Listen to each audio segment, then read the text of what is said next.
众平安，欢迎收看 TBS 新闻大白话，我是王浅秋。首先介绍这一节跟我们去讨论最新国内以及国际议题的来宾，第一位是国际政治专家赖岳谦老师。主持人好，观众朋友大家好。国际战略学者林玉芳委员，大家好。前空军副司令张延廷将军，主持人好，大家好。全球都在看美中的谈判，现在第一轮昨天晚上9号在美国时间已经谈判结束，还有下一轮马上就要进行了。在伦敦的这个贸易会谈的首日，川普说跟北京的关系很好，习近平是我好朋友。那接下来，但他也说中方不好应付。经过6个小时讨论之后，今天美国时间、台湾时间有一点时差，还是会继续那川普同时也在搞国内的各种移民的镇压呀，但中方这件事情对他来讲，是他这个生日阅兵前最重要的事。美中伦敦谈判稀土交锋，川普他很有信心，他喊话呀，我们会继续看，全部都是好消息。对方是不是会解除所有稀土，因为他最关心的稀土的出口这个要求会全部解除来给美国吗？那他说会继续看。华尔街日报则是说，川普授权要放宽对中国的出口限制，限制什么呢？包括晶片，还有各种高科技产品吗？授权贝森特的团队可以取消对中国的出口管制。根据华尔街日报的报道，美中伦敦的首日谈判结束之后呢，美国的让步底线曝光了，这个是白宫经济顾问他所谈出来的内容。他说呢，川普政府预计在伦敦握手之后，美国的任何出口管制，任何都将放宽。而大陆呢，也会将大量释放稀土在美国最需要的这一块的领域上。美国不会把 AI 晶片大厂辉达生产的最先进 AI， 就是 H20纳入其中。所以除了最先进的以外，都可以放宽吗？那其实如果最先进的不给，大陆其实自己也有不是那么高阶的晶片，说真的，影响也就没有那么大了那任正非上一节我们也谈到了，以华为的创办人的角色来看，华为这几年的快速进步，虽然被打压到底，快速的反弹。当大家问他晶片会影响吗？他说其实根本不需要，不用担心，他们可以克服。那面对外界的打压他回答的是说，这个话如果没有台湾语言来翻，就是说不要去想困难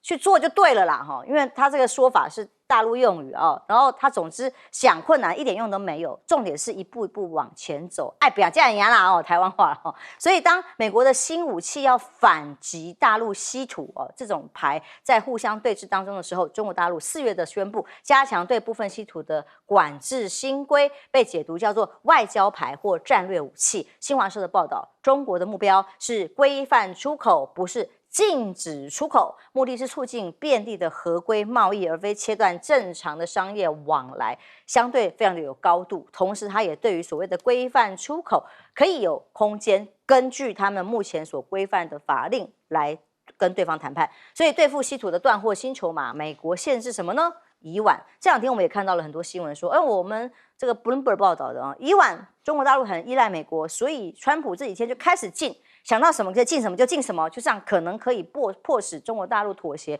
可是其实很快看到的是，中国大陆就找到了替代的渠道了所以当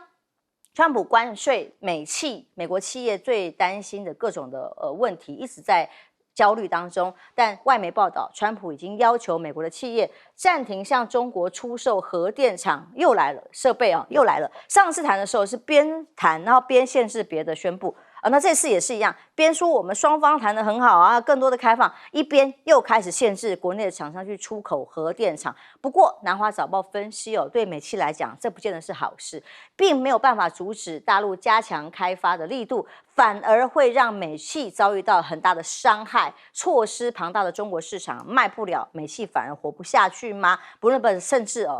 曝光一个潜在的预警，过去几季美国的市场面对的最大的问题就是所有的库藏股几乎都回购发放股利了。现在美企呢不敢大量的增财，不敢的用员工，那因为各种的变数太大，反而在川普发动关税战之后，营运成本不断的像一个温度几乎上忽下，根本就没有办法控制成本的情况之下，获利受到了很大的影响，现金水位更减影响的情况之下，整个运转能力转弱这各种的预警，包括联准会，都会是未来整个经济下滑的关键指数错了蛋，所以川普大而美的各种预算经过了立法院、国会的各种游说，终于过关了。这也是马斯克反对的原因。但砸掉840万个饭碗呢，这也是70家公司代表美国企业没有办法接受的，也准备要去游说美国国会议员呢，是不是有办法把这个措施给改变呢？因为这叫做899条款。马上呢，可能造成的隐形影响，削弱司法制衡权力，对外投资设障碍，医疗体系这很重要，保险制度弱势可能不再有各种的保障，还有移民法扩权啊，各种的债务负担啊，太多的问题，7大的隐形，重塑伟大的美国。可是最基本的就是光就业这个岗位的议题，都会是重大的挑战。戴老师，我觉得中美的谈判现在第2轮第2天也。目前来讲，消息还没有出来，在伦敦啊。但是我们从整个美国的趋势来看，美国很明显的，它已经没有很大的谈判筹码。第一次的谈判是在日内瓦，那是这个何立峰到日内瓦去访问，接受日内瓦的邀请。那他就说，那中间有空，有2天的时间，你愿意来就来吧。那美国就专程的从华盛顿飞到了这个日内瓦去，这代表什么？美国已经没有以前的筹码了。你看，美国跟任何一个国家贸易谈判，日本人是飞到华盛顿去，来求我啊！那来求啊，已经飞了5次了飞了5次，现在要飞第6次啊！再过2天，13号的时候要去谈第6次了，因为他们必须要赶在17号这个川普到加拿大去出席 G7 的峰会的时候，看石破茂能不能跟川普搞定这个日美的贸易协定。可是这是你看，不管是欧洲也好，日本也好啊，或者是台湾或者是什么，都是往美国飞。但是中美的谈判是美国配合中国，何立峰到哪里，他飞到哪里去。这次是何立峰接到伦敦的邀请啊，跟伦敦的财相、跟伦敦的这个首相他们都有会面，要谈中英之间的合作关系。结果你看，美国3位大将就从华盛顿专程的飞到伦敦，完全配合他的行程。他就说，那中间2天有空就来吧，那他们就飞过去了。那从这样的一个举措跟动作，我们看到美国坦白说没有很大的谈判筹码，原因在哪里？虽然在日内瓦谈判结束的时候，那是关税的谈判，彼此之间都降到10%的相互对等。那有人说美国是30%啊，因为加了芬太尼20%，而中国当时对于美国的反制措施，他说仍然有效啊，还是没有废除掉。接着美国开始对于中国大陆提出各种限制了，晶片啊，说谁买华为的啊，这个我就制裁谁。然后又说 EDA 不能够卖给中国，包括西门子在内。然后又说核能电厂不能卖，现在连乙烷还有丁烷都不准卖等等的，所有的动作做一堆。那中国大陆其实做了一个很简单的动作，也就是说，它没有在日内瓦谈判之后增加新的这个禁止限制，没有。所以中国大陆是完全遵守日内瓦的精神，而美国却是增加了很多的禁止。那中国大陆用什么方法来卡住美国呢？大陆只是把稀土的管制，因为原本就已经有管制了，但是只是它更从严从难。那也就是说，打击走私，打击不法。那这个打击走私，打击不法，美国过去可以从黑市里面，可以从边界里面，可以从鱼目混珠中，从日本这边抢到一点稀土，现在很明显的都没有了嘛？为什么？因为都被断了。为什么？因为大陆建立起一套稀土的监控机制，也就是说，假设你是福特汽车公司，你福特做1辆汽车，你要10几块稀土，包括你的雨刷，只要是电动的，包括你的这个避震器，你只要是要把那个pump打开的，那个都是需要用电池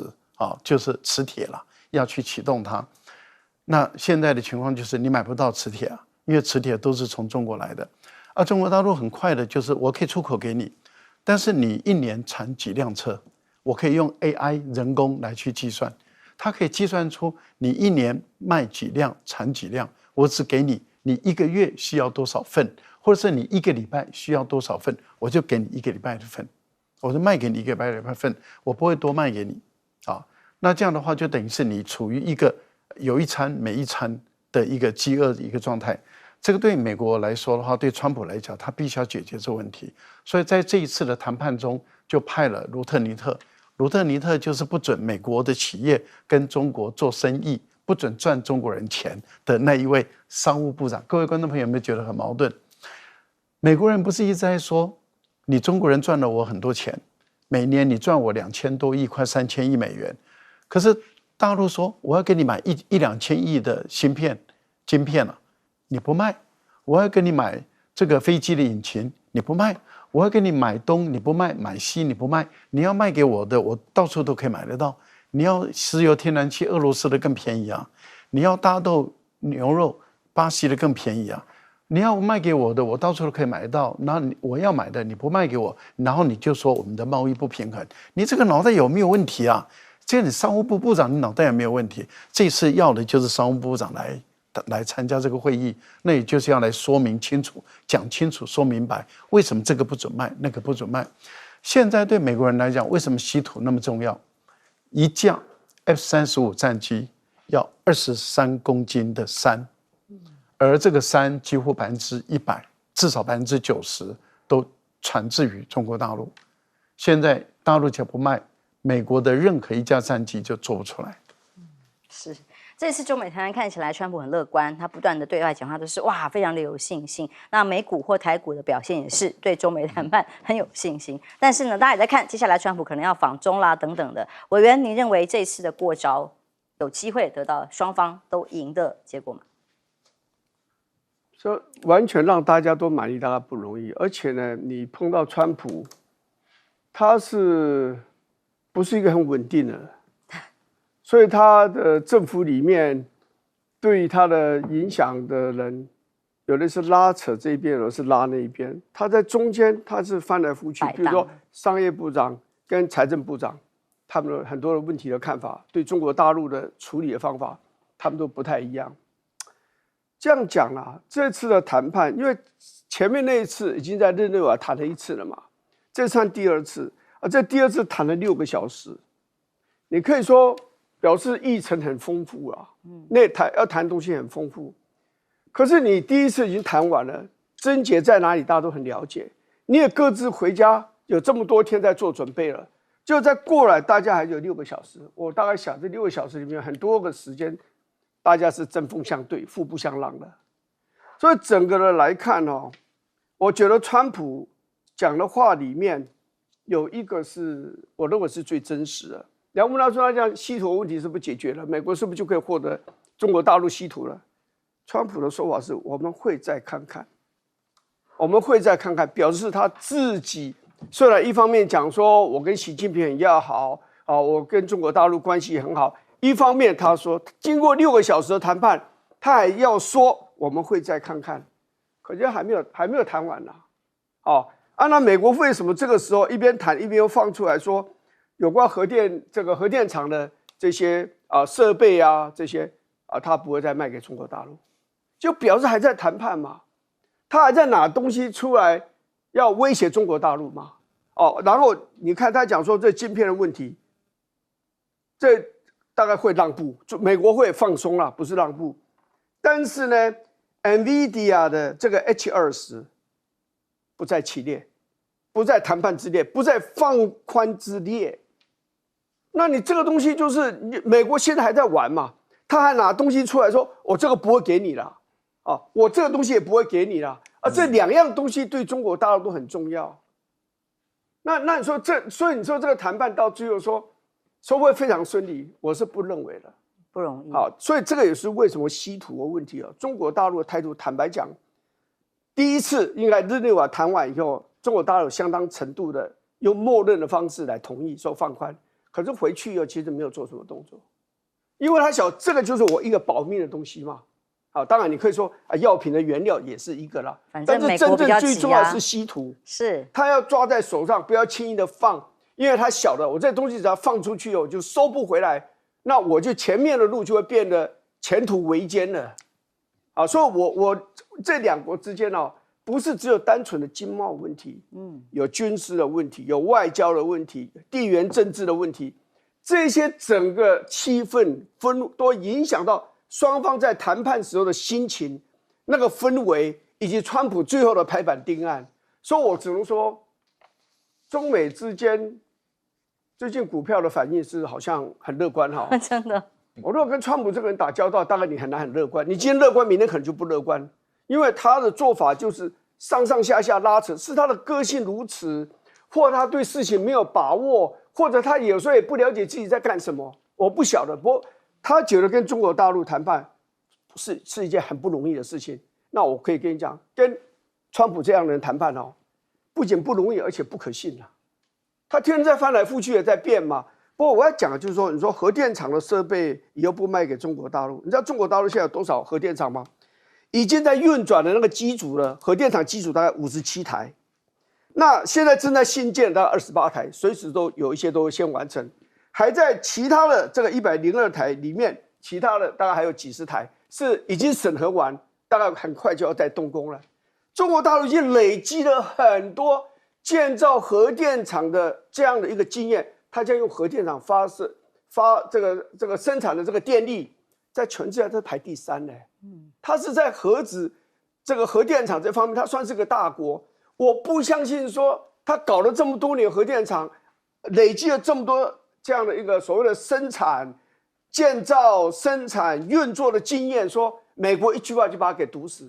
我认为倒不见得。所以有人会说，你最好不要拿这个东西去赌这个中共，你只会加速它完成它的整个的这种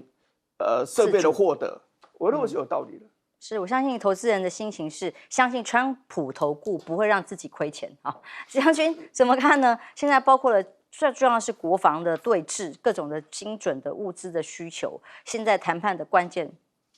我认为这个美中在这个伦敦做谈判呢，虽然有一些达成双方的目标，但是我认为在长远来看呢，未必看好，因为两个虽然有短暂的合作，但是长期的对抗的结构，我认为还是没有办法撼动。那这一次的谈判，中国大陆把稀土的战略，它是个战略资源，把这一张牌打得很好，因为美国的这些军工企业，包含航太企业，也甚至包括了医疗，比如说核磁共振都要稀土。那是稀土的材料，中国大陆是占全世界的将近90%，所以美国最大的稀土来源也是中国大陆。中国大陆掐了这张王牌，把这张牌打得非常的好，然后让美国在这一方面，在经贸谈判、关税谈判上面不得不有所调整，甚至让步。所以看出来，中国大陆这一方面还蛮灵活的，美国还真的拿了没办法，只好主动释出善意。但是按照川普的这个性格，摇摆不定、捉摸不定，那能够是不是会有长久的合作或让步？我认为未必。我认为要保持一个问号，保持一个怀疑才对。另外，我认为川普这个战线开太多，使他不得不让步，因为他的国内的战线，你看包含这个洛杉矶的暴动、加州这等等，还有的他现在大而美的政府希望能够裁减瘦身他的联邦政府，但是没有办法。他在2024年去年，他的联邦的赤字，联邦的这个赤字就是1兆8300多亿美元，太多了。就算不管怎么瘦身，今年2025年还是联邦赤字，没有办法。而且今年开始以后，每一年的美国的政府的国债，它的国债息都要它的利息，不管是1年息、5年、10年、20年息，总共平均起来都要变成4.3%，就是超过1兆美元了。每一年付这个国债息就要1兆美元，你不管你任何事都不要做，你光付这个国债息就不得了，再加上这个联邦政府的预算赤字，所以来看的话，那美国这个结构哦，它不要去调整结构，如果不调整结构，美国的它整个的经济的发展，包含国内的经济的展现，都会产生非常大的障碍。美国其实这2天最让大家瞠目结舌的，当然是川普出兵到加州。加州这里除了有国民兵，现在已经有2000人左右。现在最新消息是，他又加派了700名海军陆战队的队员开进了洛杉矶，连海军陆战队都出动了哈。这个所谓的军事介入，川普有他自己认为合法的来源基础，认为他跟州长都可以调动国民兵，而目前宣称联邦单位提供持续的支援的情况之下，呼吁动用军队要震爆，甚至是跟洛杉矶警局的局长说的，你要多动用军队才有办法控制住情势。警局局长承认事情已经失控了，包括各种的攻击、跟冲突、跟暴力的情况。而这700名海军陆战队部署到洛杉矶去，州长纽森很不爽啊，他说是独裁总统的疯狂幻想。美国国防部长赫格塞斯说，政府有义务要捍卫联邦执法人员的安全。他们说，很多的联邦人员 ICE 的人员要去抓非法移民，被攻击了。所以这次移民抗议的冲突，川普拿军队来镇压。他公开讲，如果我是霍曼边境沙皇管移民的这个官呐，他说我会这么做，逮捕纽森，把州长抓起来。我觉得这很棒哇！然后当然纽森他说要抓把我抓起来，洛杉矶市长说把我抓起来。他说美国正走向威权，到底这样的冲突会扩大到什么程度？现在看到的是，连外媒记者都被用枪来攻击了。看看这个画面，警方正在用催泪瓦斯进行攻击，非常弥漫。那就是刚刚打过的警方的催泪瓦斯的残骸，我也在冲突中2次被击中，眼看就是火辣辣的。我们摄影记者腿部中弹，被橡皮子弹打出了严重的血痕跟伤痕。You okay?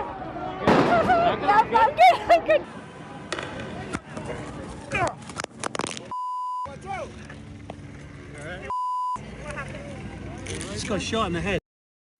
还好现在是橡胶子弹哦。如果进一步有火力攻击会是怎么样的？连记者都被不管是催泪瓦斯或子弹攻击当场倒地，包括《纽约时报》、《纽约邮报》，还不只是澳媒啊、新华社啊、大陆的记者，《纽约时报》记者也一样被橡皮子弹直接击中颈头部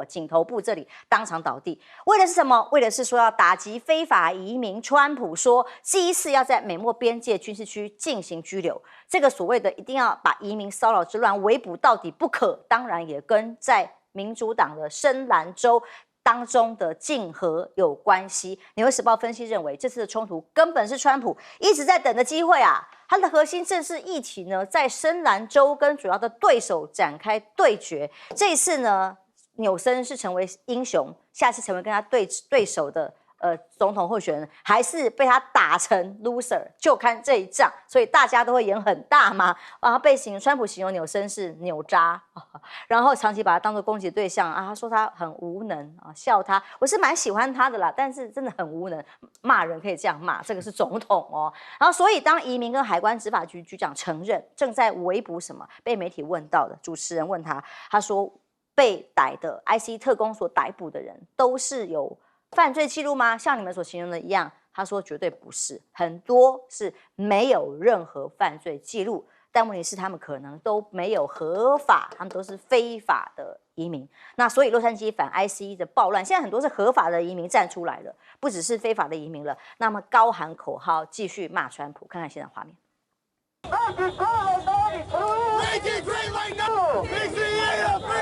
看到画面是他们在烧美国国旗，可是这个是蛮讽刺的画面。他们是移民，他们拿着自己国家的国旗，很多人，但烧的是他们想要留在美国的美国国旗，因为现在美国要把他们赶出去。这个就是美国的街头一角而已。那有更多的冲突画面，示威群众包围联邦大楼的画面，来看看这个画面。他们在包围过程当中也痛喊，他说川普根本就是纳粹。这样的包围一波又一波，而且是这样的示威抗争行动，不止在加州，在纽约，在旧金山也都陆续有各种示威，但目前就是在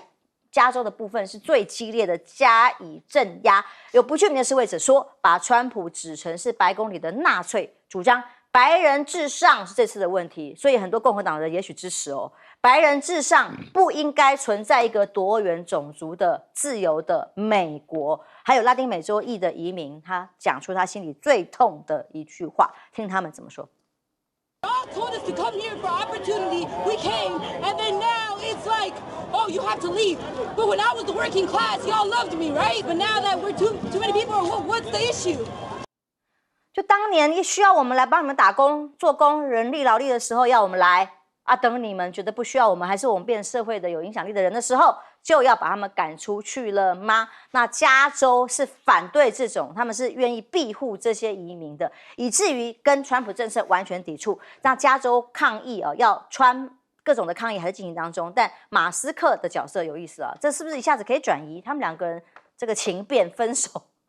手的新闻吗？所以才会派兵吗？但马斯克这次非常有意思，他转发了很多条川普的贴文，声援政府在赶移民。那这种发文蛮稀奇的哦。同时，红色特斯拉，川普不是说我要卖掉吗？我再也不要用这种没有用的烂车了哦。结果现在他说不卖了。他还说，我不介意跟马斯克说话啦。我猜他也想跟我谈话。分手马斯克，这不是我们形容，真的是连美国媒体的封面都这样形容的。分手马斯克，川普说仍然会把星链留在白宫，因为星链是一项很好的服务。其实美国也不能没有星链，这个是很现实的问题。那有意思的是这一对分手的兄弟嘛，好，他们现在的关系很有意思。Elon Musk 曾经公开讲，他公开发文说，我有必要的时候我会道歉，然后还特别跑去 X 上面一段川普发言的影片里面发了一个爱心符号。这美国现在的这种各种的局势之荒谬，就像这场镇压一样，举世震惊。美国时间洛杉矶礼拜五爆发了这个示威抗议，它是可控制性的，但是很明显的，这个川普跟他的同伴，他们有意的把这个事件激化。现在纽约的警察局局长说，这个事态已经开始逐渐的失控了，没办法控制了。那川普他们怎么激化？他们用的方法很简单，他们用的方法是在可完全控制的情形下，而且呢，在州长跟洛杉矶的市长都认为事态并不严重的情形下，他越过了那个加州的州长纽森，直接调动国民警卫队。调动国民警卫队就是故意激化这个矛盾跟冲突，因为你把军人这种投入这个跟应该是由警察完全能掌控的一个地方，然后由他来接管的时候，他就是故意激化的意思了。那果然这个被激化成功了，因为目前看起来他们的对立冲突越来越大了。马上他们就宣布说要把海军陆战队，海军陆战队是在海外作战用的马上枪头转向他们自己的公民，然后荷枪实弹的就进入了这个他们的战场。虽然他们有说不要随意动枪，不要随意这个用武器，除非你的生命或者是你受到威胁的时候，你才可以动用武器。除非，那也就是你还是可以动用。他们并不是用橡胶子弹，他们用的是子弹，用的是杀敌人的子弹，刺刀也带过去了。那你想想看，把这样的一整个建制营的海军陆战队700多人都拉进这个战场里面，所以事实上这个战场已经在蔓延了。它不只是在洛杉矶蔓延，它也不只是在原来的巴哈孟这个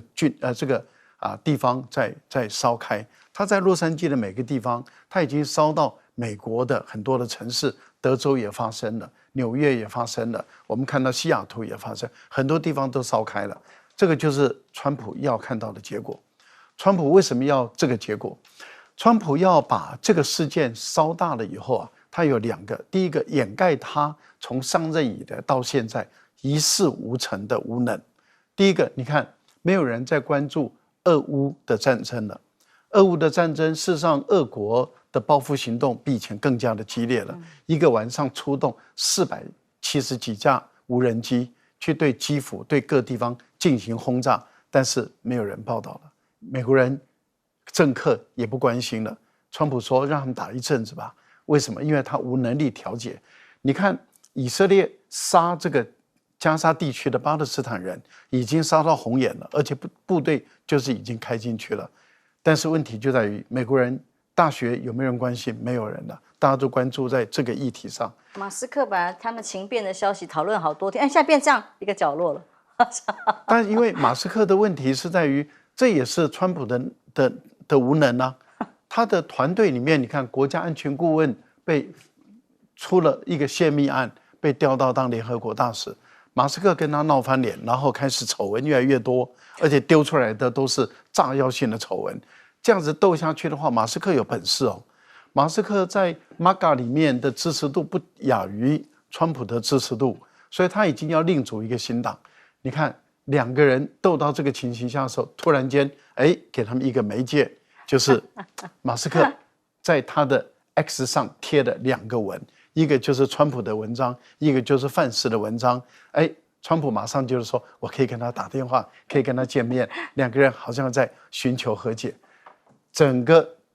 动作你看看，美国的川普把政治玩弄在手中，把美国的国家安全、国家的内政玩弄在手中，不应该这样做啊。我蛮同意翁履中教授形容，他这个叫做证明了一件事：富不可敌国。我虽然很有钱，但是有权力在手上的总统啊，还是让一点好了。所以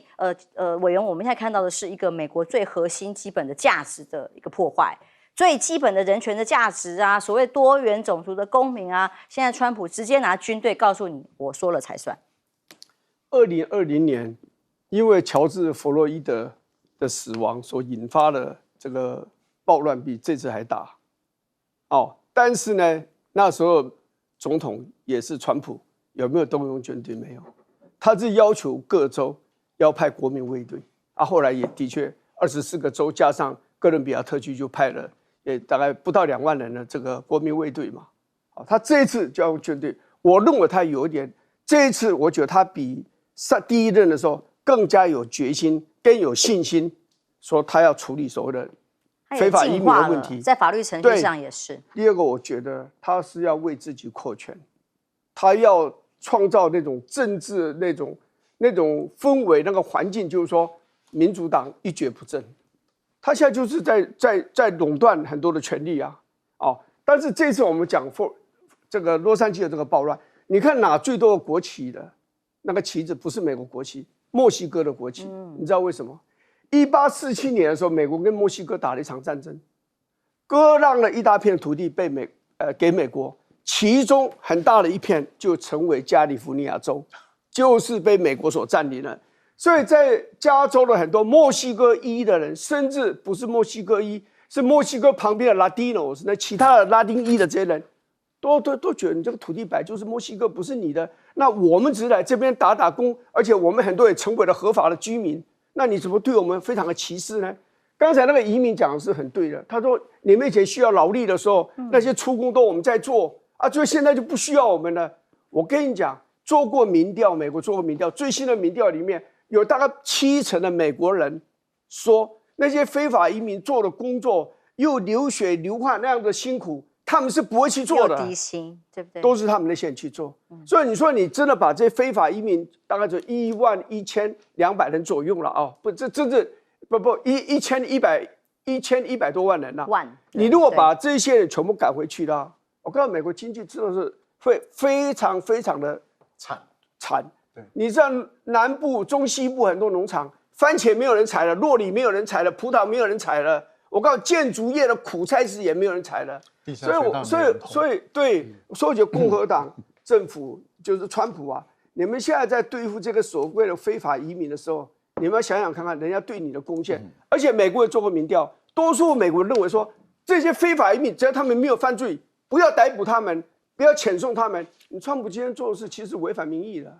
是。所以将军，大家研判起来，究竟这次的镇压之后造成的各种的暴动跟抗议，会是只是局部区域可控制的吗？军队都出来了，陆战队都准备好了，所以不会扩散吗？还是会演变成美国内部非常大、更加扩散的暴动？我认为川普失策了，他应该做协调，而不是独干。他现在是蛮干下去，在加州对川普来看的话，是一个不定时炸弹，因为加州，但是加州是美国最大的州，人口3940多万，将近4000万。美国人口才3亿3000多万嘛，加州的人口就占全美国50州的，通通加起来，它就占了1/8，人口非常的多。那加州绝对是具有指标性。我们在想到加州，想到好莱坞在加州，想到洛杉矶，想到旧金山，想到圣地亚哥，都在加州。那加州是非常重要的，它的经济体刚才林玉芳委员有讲，他的经济体在2024年，它的 GDP 就是4.2兆，超过日本，日本4.01兆，它4.2兆，我光一个州就超过贡献全部贡献对全球的经济贡献超过全部日本，你看它重不重要？结果今天川普要对加州，当然加州它是民主党的炮摊啊，民主党的票仓嘛，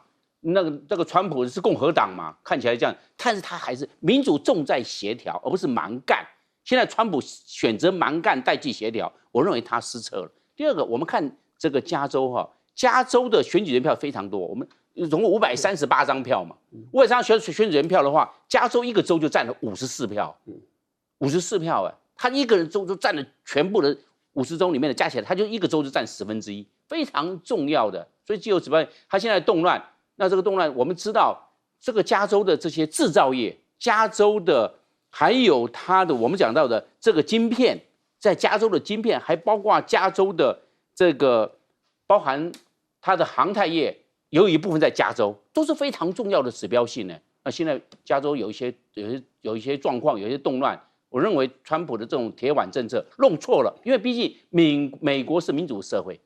他如果对其他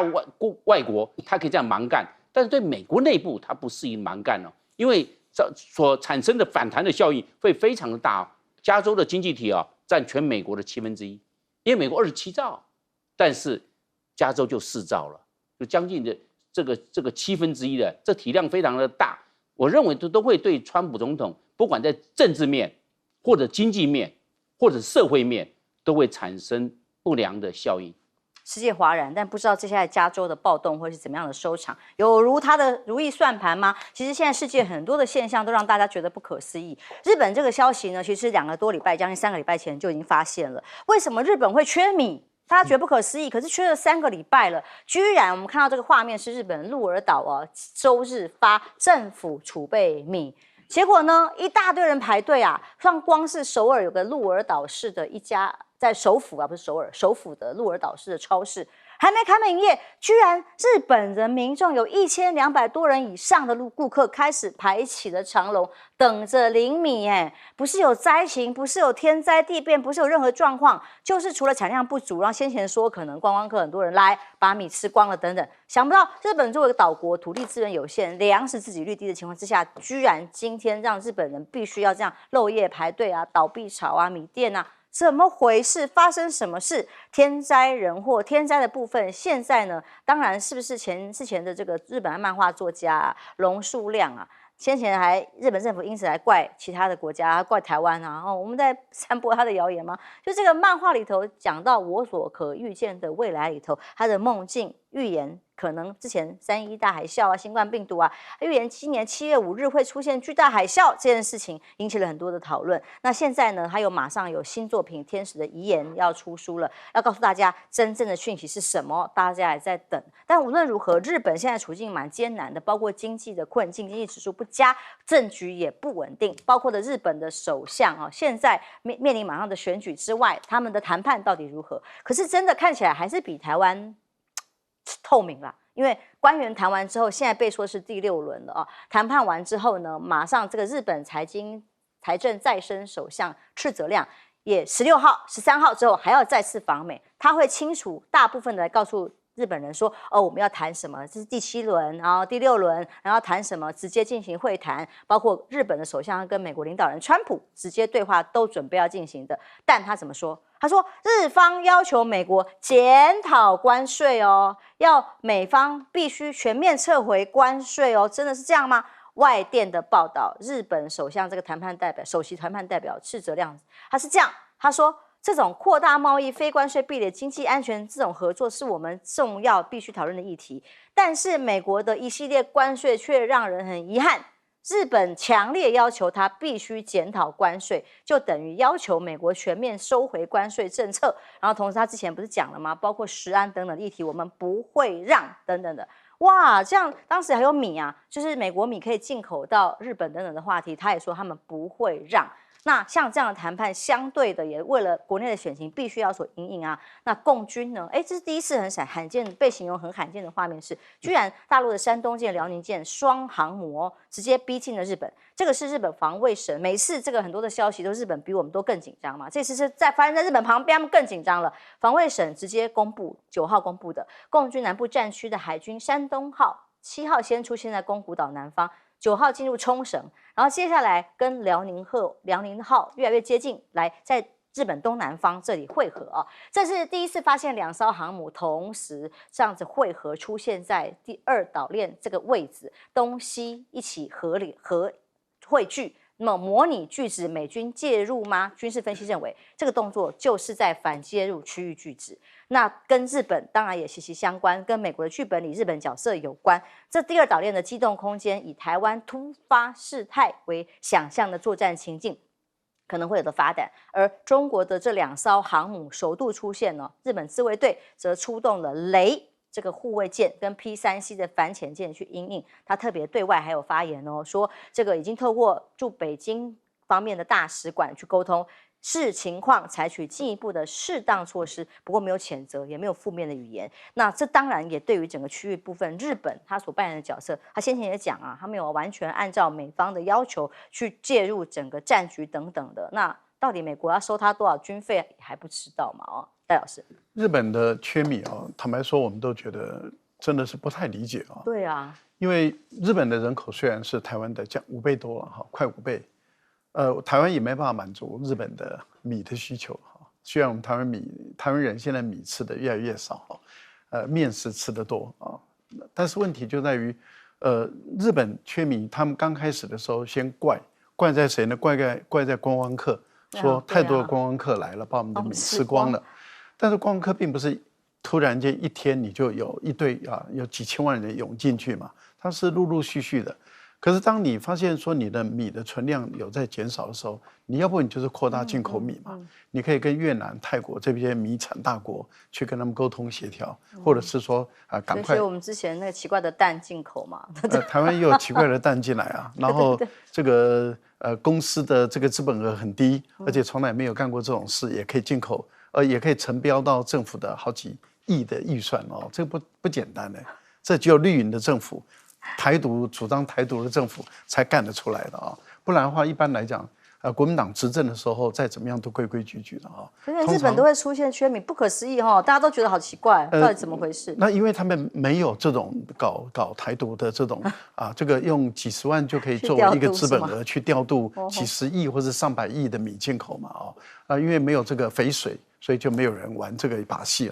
那当然这个也很遗憾了。其实日本人应该要学台独的民进党，就是说让他们也能够有肥水的话，就有米进来了好，这是题外话。不过我倒觉得日本的南鸟岛，也就是硫磺岛这附近里面出现双航母，中国的航母，我觉得这是一个必然的趋势。为什么？你日本不是说台湾有事就日本有事吗？你日本不是要介入南海吗？而且跟菲律宾搞演习，然后一直在挑衅中国大陆。你今天从早到晚在挑衅中国大陆，大陆怎么可能不到你的战略要地去走一走呢？你自己惹出来就自己承受嘛，何必大惊小怪？好，我们休息一下，马上回来。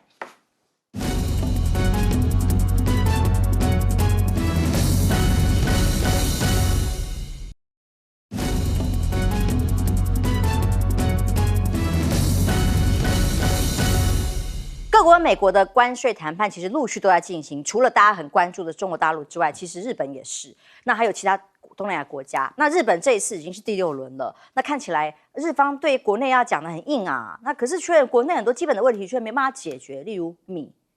其实我跟你讲，自民党非常重视农村的利益，因为自民党很多的有影响力的这些政治人物都来自农村，所以他们可以一再连任，因为农村人比较秀俭，比较爱惜有感情，而且呢也比较保守，所以你照顾他，他回报你。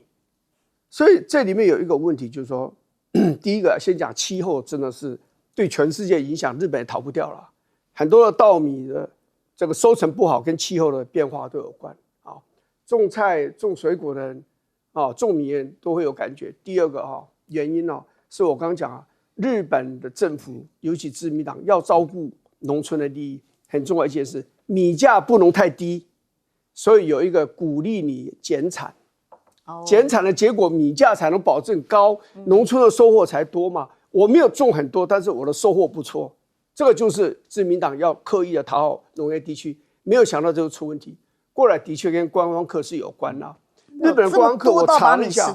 对，你看去年是破纪录的，到达3690万人观光客，日币贬值，大概就3700万人呢。你想看他一个人吃。他整个在日本旅行，用3天来算好了，每天吃2碗饭，你看要吃多少？都吃多少米？而且还有，你看今年3月，光是今年的3月份，刚讲是去年3月份就350万人了，一个月350万人，也是打破纪录，几乎每个月都要打破纪录，每个月在1、2、3月，每个月都超过300万人，这是很可怕了。这个的确是这是一个很重要一个因素了。当然，你如果要再去讲说还有没有什么问题就农村人口减少了，种稻米的人也变少了，因为大家就像台湾一样，农村都没有什么人了嘛，老人家留在那边，这个年轻人都到大都市去找工作比较容易嘛。那最后如果说还要讲什么，日本政府真的反应太慢了。刚刚月薪讲的真的是没有错，日本政府看他处理福岛的那个电厂就出问题，不会有问题，他就出问题，在台湾。就绝对不会出问题，在日本就保守，反应也迟钝慢嘛。你要买米不难了，这个亚太地区、亚洲就是很多米的地方，隔壁而已。泰国，对不对？越南，这些都是充满着米的地方嘛。所以日本的官僚还是慢啦，这也值得民进党政府要记得。那么喜欢日本，要学好了，不要学不好的。好，我们休息一下，马上回来。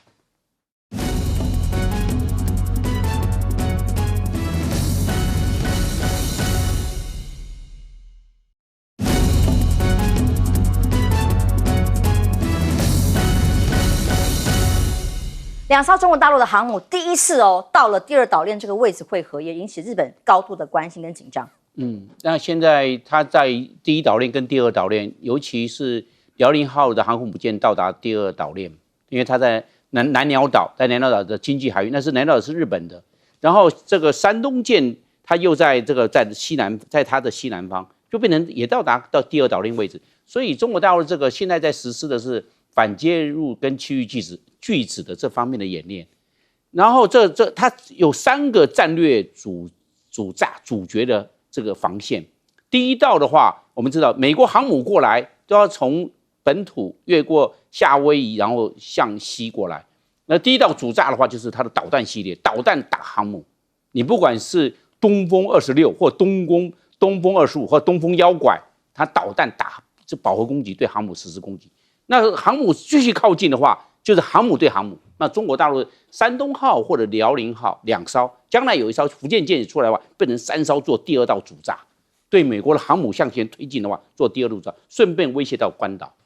那这样的话，美国在反介入跟区域拒止就瘫痪了。这第2道是航母主炸，第3道的话，鹰击系列，因为不管是挂在战机上面的鹰击6两或鹰击91反舰飞弹、超音速反舰飞弹，对这些航母做第3道打击。